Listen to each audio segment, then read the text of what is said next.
Samantala, natatakot daw kaya hindi na umuuwi ang lalaking nakuna ng videong sinasaktan umano ng hepe ng Carmona Police sa loob ng presinto. Ang tumatayong magulang ng biktima naman ayaw na rin umanong magsampa ng kaso.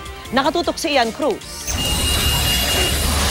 Kinilalang si Marlon Manonan, ang lalaking nakuna ng video na iyan na hinahataw ng dating hepe ng Carmona na si Chief Inspector Jigger Noceda habang pinaamin daw sa pagnanakaw ng cellphone at kwintas. Patawa-tawa naman sina PO2 Danilo Ang at PO1 Bernard Amadure na umaresto sa suspect. Sinibak si Noceda bilang Carmona Police Station Chief.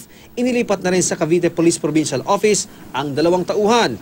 Hinanap namin si Marlon sa Carmona pero hindi na pala ito umuwi mula nang lumabas ang video. Ang kanyang stepmother ang inabutan namin. Move on na yung bata. Normal ng trabaho niya. Pero ngayon kaya hindi siya naapektuhan dahil dun sa lumalabas? Hindi rin natin alam kasi nga wala kaming contact sa kanya. Pero ipagpapatuloy ng PNP ang pag-iimbestiga. Ang complainant dito ay ang Internal Affairs Service na yung kami na ang kukomplain sa pagtutuloy sa kaso nila maski wala na yung mga kamag-anak nila.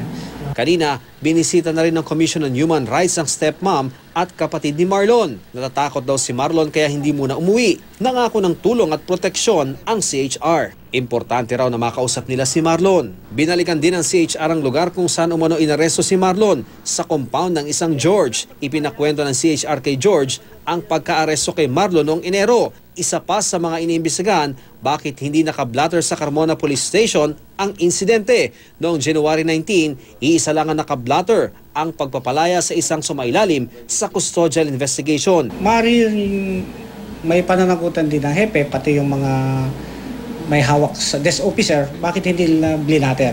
Pero titignan natin kung gaano yung kanilang na-violate sa PNP. Bukas, pinaharap sa Cavite Police IAS si Noceda at kanyang 2 tauhan. Ian Cruz, Nakatutok, 24 Oras.